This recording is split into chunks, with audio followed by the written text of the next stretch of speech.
ये घर में नाम लोगों का भारत सिंह होता है तो क्या FIR कर देंगे आप? कि जब भारतीय जनता पार्टी में भारतीय आता है और हमारे दल में अगर इंडिया आ गया तो क्या तकलीफ हो रही है उन्हें? तो अब मायावती शून्य पर हैं। अच्छी बात, उनके साथ बहुत गलत हुआ है। ये तुरंत ही आजम खान मिलने गए थे उनसे, हमारी पार्टी के जो बड़े नेता हैं, कि वो नोएडा में रहती है, उसका पति है, उसके 4 बच्चे पहले से हैं और सबकी निगाह में है, हर वक्त पर रडार पर है। वो वक्त की मारी हुई है। वो कहती है पाकिस्तान जाएंगे तो लोग मुझे मार देंगे। पाकिस्तान के जो गंदे और ख़राब हालात हैं, जो वहाँ जुल्म के हालात है, उसकी मारी हुई है। वो जांच हो, जांच में 100% ये तय हो जाए कि वो हिंदुस्तान की है, भारतीय है, उसने भारत के आदमी को पति बनाया है, उसकी सारी जो क्लीन चिट मिल जाए उसको, तो उसके बाद देखा जाएगा, तब सरकार निर्णय करे। 2024 लोकसभा चुनाव को लेकर वहीं विपक्ष ने महागठबंधन किया है और जिसका नाम इंडिया रखा गया है। तो वहीं हमारे साथ बातचीत करने के लिए समाजवादी पार्टी के राष्ट्रीय प्रवक्ता मौजूद हैं। सर, जिस तरीके से इंडिया नाम रखा गया है, FIR दर्ज हुई है, थाने में मामला पहुंचा है, क्या कहेंगे? ये तो हताशा का प्रथम प्रतीक है। जो हताशा उनके अंदर बैठी है, आप बताइए, घर में नाम लोगों का भारत सिंह होता है तो क्या FIR कर देंगे आप? भाई, किसी का कोई नाम है और वो नाम नहीं है, एक्चुअली वो जो शब्द है Indian national democratic inclusive alliance, तो जब वो नाम बना तो इंडिया बन गया। तो अगर इंडिया बन गया तो उन्हें क्या दिक्कत है? वोट मिलता है हमारे काम पर, वोट मिलता है हमारे जज्बे पर, हमारे संघर्ष पर। वोट इंडिया रखने से नहीं मिल जाता है। अच्छा, ये बताइए, मैं आपसे कहता, जो उनकी पार्टी है BJP, उसका नाम क्या है? उसका नाम भारतीय जनता पार्टी है क्या? नहीं। तो जब भारतीय रखा तो हम सोचते उस टाइम FIR करा देते खिलाफ उनके, तो नहीं। क्यों? ये तो बड़ी छोटी बातें हैं कि जब भारतीय जनता पार्टी में भारतीय आता है और हमारे दल में अगर इंडिया आ गया तो क्या तकलीफ हो रही है उन्हें? उन्हें तकलीफ नहीं होनी चाहिए। ये बहुत ही ओछी और घटिया चीज़ें हैं। इंडिया नाम सुनते ही भाजपा को थोड़ा सा झटका लगा। ये कहाँ से पा गए भाई? सब बुद्धिजीवी बैठते हैं, उन्होंने नाम रखा हुआ है, तो जब नाम रखा है तो रखा, उसमें क्या दिक्कत है? मैंने आपसे कहा नहीं, क्या भारत सिंह नाम नहीं होता है? क्या ऐसा नहीं होता है कि देश के नाम पर लोगों को नाम होता है? कितने हमारे यहाँ भारत सिंह मिलेंगे तो क्या उनके माँ बाप खिलाफ हम FIR करेंगे? तो ये बहुत ही हल्का छोटापन है। और भी नेता भाजपा के बड़े हुए हैं, देश के आडवाणी जी हुए, अटल बिहारी वाजपेयी हुए, लेकिन मोदी जी के टाइम में छल फरेब, आप समझिए कि चरम पर है। उनके दल में होता है जैसे कहीं और होता है। ये जो अजित पवार था, इसके खिलाफ मैंने खुद सुना, देवेंद्र फडणवीस कह रहे थे 14 में कि इस पर 70,000 करोड़ का घोटाला है और ये जेल जाएंगे और चक्की पीसेंगे, मैंने सुना। और जब वहाँ चला गया तो वो आदमी साफ सुथरा हो गया। अब कौन सी वॉशिंग मशीन लगी हुई है कि जितने भी देश के अंदर जो आरोपी लोग होते हैं, इनके दल में जाके सब सुरक्षित क्यों हो जाते हैं? पूरा देश ये देख रहा है कि पूरे देश में कई सरकारों को बदलना, सरकारों को तोड़ना, ये इनका काम हो गया है। और जिनका ये विरोध करते हैं, ED भेज देते हैं, CBI भेज देते हैं, उनको बाद में साथ में शामिल कर लेते हैं। तो इनका जो तरीका सारा देश देख रहा है। काट की हांडी कई बार चढ़ चुकी है। ये मोदी जी की बाजीगरी थी, लेकिन अब वो जल चुकी है। देश आज जा चुका है। एक 15 लाख के वादे से लेके आप समझिए, आज गरीब के घरों में सिलेंडर जो है 1200 का मिल रहा है। आप कल्पना करिए, एक मजदूर क्या सिलेंडर चला सकता है? 300 रुपये का दिया था शुरुआत में फ्री, लोग खुश हो गए। तो जो लोग गैस बनाते हैं, उनका ये प्लानिंग थी कि घर का जब पहुंचा देंगे सिलेंडर तो वो मजबूरी में ख़रीदेंगे। तो ये पूरी तरह, ये जो देश के व्यापारी हैं, उद्योगपति हैं, जो जालिम किस्म के हैं, ये सरकार उन्हीं मुट्ठियों बंद है। वरना आज सिलेंडर 1200 क्यों है? आप जबकि हर गरीब के घर में आजकल सिलेंडर है। सिलेंडर तो भेज दिया आपने, अब 1200 कहाँ से आएंगे भाई? 500 होता, 400 होता। तो पूरी तरह ये सरकार अमीरों की सरकार है, उद्योगपतियों की सरकार है। अब बताइए, अडानी जी दुनिया में नंबर 2 थे। एक रिपोर्ट छपती हिडेनबर्ग में, अमेरिका में, ये 625 नंबर पर आ जाते हैं। कितने घपले होंगे? आप कल्पना करें कितने घपले होंगे। तो ये सरकारें सब घपले की सरकारें। इसीलिए सारे देश के नेताओं ने तय किया इस सरकार को हटाने के लिए। हम बिना किसी स्वार्थ के, बिना किसी को पहले से प्रधानमंत्री पद की घोषणा किए, हम पहले तो अपना संगठन मजबूत करेंगे, हम ज़्यादा सीटें लाएंगे और नेता कौन होगा ये बाद में तय होगा। तो ये हमारी जो स्ट्रेटेजी है इस बार है, बहुत मजबूत है। इस बार सारे देश के दल इकट्ठे हुए हैं एक आध को छोड़ दो आप, मायावती शून्य पर हैं। मायावती जिसको एक सीट विधानसभा मिली हो उसको आप शून्य से ही माइनस मान लीजिए, क्योंकि एक आध सीट तो हर दल को मिल ही जाती है, 2-4 तक मिल जाती है, छोटे दल होते हैं। उन्होंने इतने लोग खड़े किए, 400, एक ही सीट मिलने का मतलब क्या है? तो ये मायावती बिल्कुल बिल्कुल अलग हो गई है। और जो स्वार्थी किस्म के लोग थे, दारा सिंह चौहान हो, चाहे फिर वो एक और दारा सिंह है, वो हम दारा सिंह कहते हैं, राजनीतिक दारा सिंह, वो राजभर, वो भी चले गए। तो ये सब स्वार्थी लोग हैं, मतलब परस्त लोग हैं।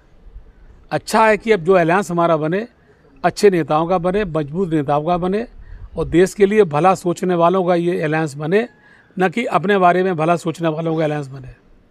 भाई इसमें एक टैगलाइन दिया गया, जीतेगा भारत, इसका क्या उद्देश्य है? भाई जीतेगा भारत, इसमें क्या दिक्कत है?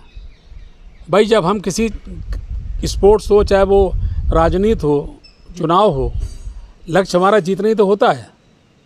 तो जीतेगा भारत, अब तय है कि इंडिया जीतेगा। इसका सीधा अर्थ यह है कि जो हमारा नेशनल, जो हमारा जो बना है Indian national democratic inclusive alliance, ये जीतेगा भारत है।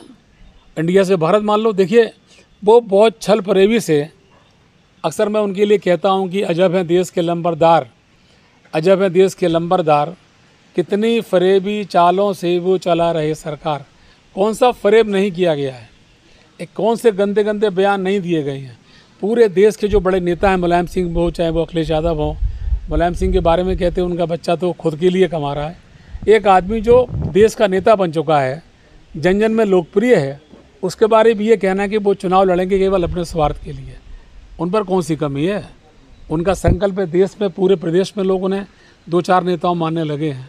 तो ये टिप्पणियाँ करना, घटिया टिप्पणी, ख़राब टिप्पणी करना, ये बहुत ख़राब लगता है। ओछापन है भाजपा का, जो नहीं करना चाहिए। वहीं चंद्रशेखर आज़ाद 21 को जंतर मंतर पर पहुंच रहे हैं। अच्छी बात है, उनके साथ बहुत गलत हुआ है ये। तुरंत ही आजम खान मिलने गए थे उनसे, हमारे पार्टी के जो बड़े नेता हैं, और उनके एक्सीडेंट से मुझे सबको झटका लगा। एक दलित नेता अगर आगे बढ़ रहा है, मायावती जब शून्य हो गई तो कोई तो नेता आगे बढ़ेगा। चंद्रशेखर आगे बढ़ रहे हैं, दलित समाज के समस्याओं को लेके आगे बढ़ रहे हैं। अगर उनको कोई आदमी उनकी हत्या कोशिश करता है, वो भी आप जानते कौन बिरादरी के थे, तो आप समझ सकते हैं कि जो भी इस देश में सच बोलेगा वो देश का गद्दार कहा जाएगा। ये भाजपा की नीति है। कितने लोगों को ये पाकिस्तान परस्त कहते हैं। भाई आप अगर भाजपा का विरोध करते हैं तो हम भारत विरोधी हो जाते हैं। कितना षड्यंत्र कर दिया गया, जनता में कैसे कैसे नारे प्रचारित किए गए हैं। जिन नेताओं की परिवार ने देश पर कुर्बानियाँ दे दी, राहुल गांधी के पूरे परिवार देश पर कुर्बान हो गया, आज उसके लिए कहा जाता है कि पाकिस्तान परस्त हैं वो। तो ये जो ओछापन, छोटापन, घटियापन है, जनता इसका इस बार जवाब जरूर देगी। भाई टमाटर का मुद्दा भी लगातार उठता रहा है, 100 के पार हो गया टमाटर, क्या कहेंगे? नहीं, सरकार की गलत नीतियां हैं। अगर प्रदेश सरकारें, इनके जो मिनिस्टर्स, इनका काम क्या होता है? ये जो 50-60 मिनिस्टर्स होते हैं, इनका काम यही तो होता है, लेकिन वो सब दलाली में लगे हुए हैं, वो सब अपने कामों में लगे हुए हैं। अगर इस पर निगाह रखी जाए तो देश में कोई चीज़ महंगी नहीं हो सकती है, क्योंकि देश के जो उद्योगपति हैं, जो बड़े उद्योगपति हैं, वो भंडारण कर लेते हैं, और भंडारण करने के बाद बाज़ार में स्टॉक जीरो कर देते हैं। और जो चीज़ 10 रुपये वाली बिकती, 30, 40, 50, 60, 70, फिर भंडारण से वो लोग वो निकालते हैं धीरे धीरे, तब मालूम पड़ा वो बिकती है 100 रुपये। तो वो लोग अरबपति हो जाते हैं जो लोग भंडारण कर लेते हैं। और जो किसान का टमाटर जो बिकता है 10-5 रुपये, वो सब खरीद के भंडारण करने के बाद जब वो पूरी तरह पैक कर लेते हैं उस पर, फिर उसमें कोल्ड स्टोरेज में, उसके बाद फिर वो काम करते हैं वो कि भाई अब बेचेंगे हम, तो 50, 60, 70, 80, 90, 100, 160 पहुँच जाता है। ये सरकार की गंदी नीतियाँ। बड़े उद्योगपतियों को संरक्षण देना, बड़े उद्योगपतियों द्वारा जो भंडारण होता है अतिरिक्त, उस पर रोक न लगाना का कारण है कि ये चीज़ें महंगी होती हैं। वही एक मामला काफ़ी हाईलाइट हो रहा है, सीमा हैदर को लेके।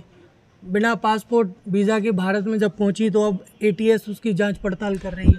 देखो, जहाँ तक मेरा मानना है कि जो मामला इतना ओपन हो चुका है, जासूस कोई आता है तो जान भी नहीं पड़ता है, जासूस चुपचाप आता है, अपना काम करता है। लेकिन जिसकी चर्चा इतनी हो गई हो कि वो नोएडा में रहती है, उसका पति है, उसके 4 बच्चे पहले से हैं और सबकी निगाह में है, हर वक्त वो राडार पर है, हर वक्त वो सीसीटीवी कैमरे के अंतर्गत है, हर वक्त पुलिस की निगरानी में है। तो मैं नहीं समझता कि वो बतौर जासूस आई होगी। फिर सरकार को जांच करना चाहिए। मेरा मानना है कि जासूस होती इस तरह नहीं आती, शादी करती हुई रहती, इस तरह ओपन नहीं होती, पूरा अपने तरीके से आती। खुफिया जो लोग होते हैं वो अपने तरीके से आते हैं। तो मेरा मतलब कहने का ये कि जांच तो होनी चाहिए, उस पर निगाह रखनी चाहिए, लेकिन 80% लगता है कि वो जासूस नहीं होगी, वो वक्त की मारी हुई है। वो कहती है पाकिस्तान जाएंगे तो लोग मुझे मार देंगे। पाकिस्तान के जो गंदे और ख़राब हालात हैं, जो वहाँ जुल्म के हालात हैं, उसकी मारी हुई है वो, ऐसा उसकी बात से लगता है। तो क्या लगता है जिस तरीके से वो योगी जी से नागरिकता मांग रही है, तो क्या नागरिकता भारत की उसको मिलनी चाहिए? अभी थोड़ी मिलनी चाहिए, उसकी जांच होनी चाहिए। भाई जांच हो, जांच में 100% ये तय हो जाए कि वो हिंदुस्तान की है, भारतीय है, उसने भारत के आदमी को पति बनाया है, उसकी सारी जो क्लीन चिट मिल जाए उसको, तो उसके बाद देखा जाएगा, तब सरकार निर्णय करे। अभी सरकार निर्णय नहीं कर सकती है जब तक कि दूध का दूध, पानी का पानी नहीं हो जाता है। तो ये थे समाजवादी पार्टी के राष्ट्रीय प्रवक्ता। वहीं जो महागठबंधन हुआ है, जिसको इंडिया नाम दिया गया, इसके लिए आप क्या कुछ सोचते हैं और 2024 में किसको प्रधानमंत्री देखना चाहते हैं? कमेंट करके ज़रूर बताइए। लगातार आप देखते रहिए MSN न्यूज़।